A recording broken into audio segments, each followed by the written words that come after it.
All right, we are here at Fifth Element Brazilian Jiu-Jitsu in Port Angeles, Washington. With me today is Mr. Jake McGill. We're working back mount today, no gi.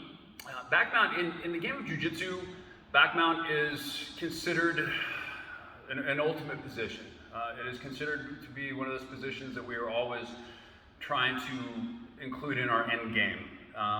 The purpose of that being, in Jiu-Jitsu, as a game of chess, we're consistently and constantly moving to positions of control and dominance, where my opponent has limited offensive potential and I have maximized my offensive potential for finishing, whether that be with strikes or whether that be with submissions and chokes. So first thing when we're looking at back mount, there's three kind of components that we have to look at: lower body control, upper body control, and alignment. So the first one of those being is typically going to be upper body control. Upper body control gets established first the vast majority of the time. There's a variety of different ways we can establish that. Let's turn this way a little bit. Establish that upper body control, there's a variety of different grips. One of the basic grips is going to be our seatbelt grip, okay, because it looks just like a seatbelt going across his chest. We've got an overhook, we've got an underhook. It is important to remember that that overhook arm is the queen. Okay, I always have to protect the choking arm. If my opponent starts hand fighting and he strips away that top hand, he does not have control of my choking arm at this point. My choking arm is still free and available to do its job. Okay, so it's really important we always protect that choking hand. Likewise, we can use reverse Kimura grips, double wrist controls. There's a variety. There's about 5 or 6 primary upper body controls that we can utilize. No gi. Gi, we put it lapels on. We got a whole different scenario. The second component, lower body control, attaching my hips to his hips. Okay, that comes in the form of what we refer to as hooks, the foot hooks. We don't want the hooks crossed, we always want the hooks open. And what we want is we want good pressure on the inner thigh of my opponent's, because as I put pressure on the inner thigh, that attaches my hips to my opponent's hips and attaches good chest to back pressure.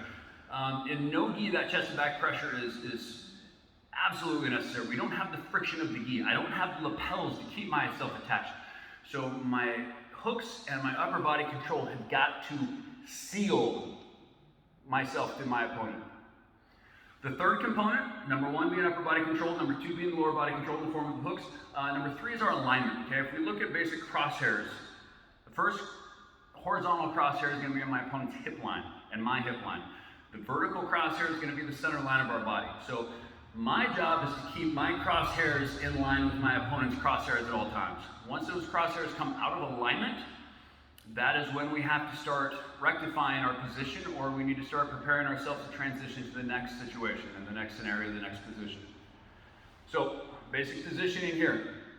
So, the last thing we want to look at, well, not the last thing, but another important concept to pay attention to is who is bearing my opponent's weight. In this situation, my opponent still has his butt on the ground, so he can use the ground for leverage, okay? Whenever he can get his body to the ground, he can utilize it for leverage. So a good practice for belly up back control is to load my opponent's weight onto me, so I can manipulate his weight, okay? If he starts going to the side to get his body to the mat, one of the very simple things I can do is I can post my foot and back shrimp. Realign the crosshairs. Other way, same thing. We post, we hold, we reassess. Turn a little bit. Okay? So let's sit up. Once we get more versed in controlling upper body controls, lower body controls, and alignment, then we can really start delving into our submission potentials. And in back mount, you really have 3 variations of back mount. You've got belly up back mount, which is what we were just looking at. You've got belly down back mount. Let's say if he was in turtle guard, okay, and I scoot back a little bit, and I get those hooks in, okay, and I flatten them out, okay, belly down back mount, or we have side facing back mount, okay, and the other way, when we're in a situation like this, okay. So those are our 3 forms of back mount. Primary submissions from back mount, which we'll cover in future videos, will be the rear naked choke, especially for no-gi. Rear naked choke, arm bar, arm triangles, reverse triangles, things of those natures. So that's just a quick little video on some of the fundamentals of back mount that you need to be paying attention to, and in the next videos we'll be talking about how to finish your opponent. Thank you very much. Go practice.